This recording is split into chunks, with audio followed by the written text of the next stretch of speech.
melihat kapal yang sedang melaju di video ini. Ya, ini adalah kapal yang sedang mencari tempat berlabuh jangkar, ya guys ya. Dia sudah datang dari tempat tolak dan rencana akan berlabuh jangkar. Jadi pada sore hari ini Master Mirin akan berbagi pengalaman bagaimana cara pertimbangan-pertimbangan ya pada saat berlabuh jangkar, dan bagaimana cara olah gerak memasuki berlabuh jangkar, ya guys ya.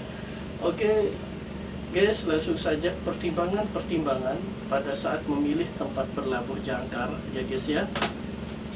Yang pertama ialah tempat berlabuh sesuai dengan draft kapal atau syarat kapal, ya guys ya. Misalkan syarat kapal Anda 5 meter atau 3,8, tentu kedalaman air harus lebih dalam daripada syarat kapal biar kapal tidak kandas, ya guys ya.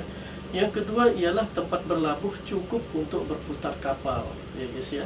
Misalkan kapal Anda panjang 92 meter, maka dia bisa berputar, ya guys ya. Oke, yang ketiga ialah tempat berlabuh jauh daripada bahaya-bahaya navigasi, ya seperti karang dan lain sebagainya, ya guys ya.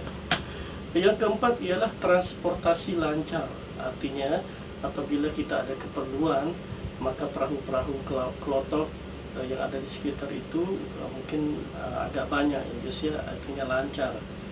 Oke, yang kelima ialah komunikasi itu tidak terganggu, ya baik itu komunikasi dengan radio, ya baik itu komunikasi sinyal HP, ya guys ya. Kalau bisa dekati tempat berlabuh yang banyak sinyalnya, seperti itu maksudnya guys. Oke, hal-hal yang harus Anda ketahui sebelum berlabuh jangkar, ya guys ya. Seorang kapten harus mengetahui sebelum berlabuh jangkar itu harus mengetahui keadaan perairan itu di sana, ya guys ya. Bagaimana keadaan perairan, apakah ramai atau sepi atau sedang, ya guys ya. Yang kedua ialah jenis dasar perairan.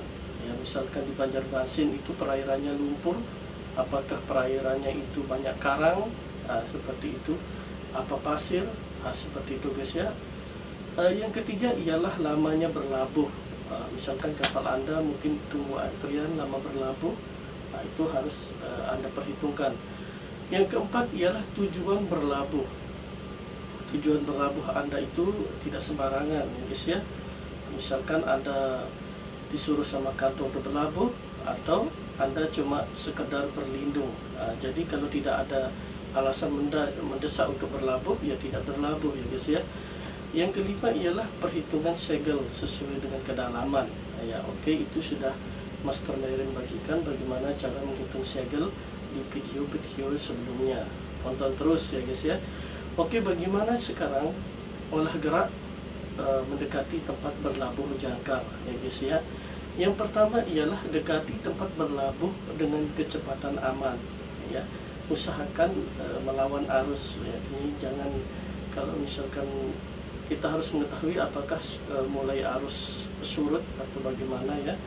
Kita harus melawan arus dan kecepatan aman. Boleh juga kita tidak ikut arus atau tidak ikut arus, ya guys ya, tapi dengan kecepatan aman. Oke. Yang kedua ialah setelah jarak di tempat berlabuh kira-kira 4-5 kali panjang kapal length overall-nya, ya guys ya. Misalkan kita sudah piling jarak tempat berlabuhnya ini mungkin 5 kali atau 4 kali panjang kapal, maka kita stop mesin. Setelah stop mesin, kapal mendekati tempat berlabuh itu tentu dengan sisa laju, ya guys ya.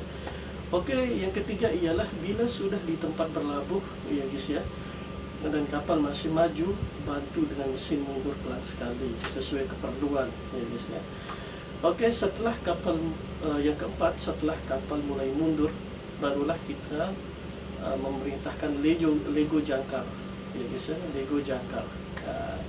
Usahakan kita memilih jangkar itu sesuai dengan yang ada di atas angin, ya. Yang di atas angin itu maksudnya guys, bila anginnya dari kanan, ya guys ya, usahakan kita memilih jangkar yang di atas angin, ini jangkar kanan misalkan, seperti itu, ya guys ya. Oke, yang kelima ialah apabila jangkar dari mengetahui jangkar itu sudah makan atau tidak, ya guys ya. Kita lihat dari apabila jangkar itu dari kendor, ya, jangkar sudah selek atau kendor, kemudian kencang, kemudian selek lagi, itu namanya jangkar sudah makan atau mengait di dasar perairan, sehingga kapal tidak akan hanyut apabila terkena arus. Nah, itu maksudnya guys ya.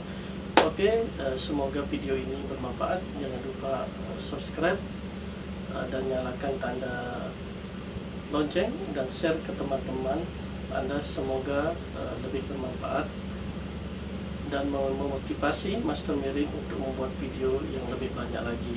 Oke guys.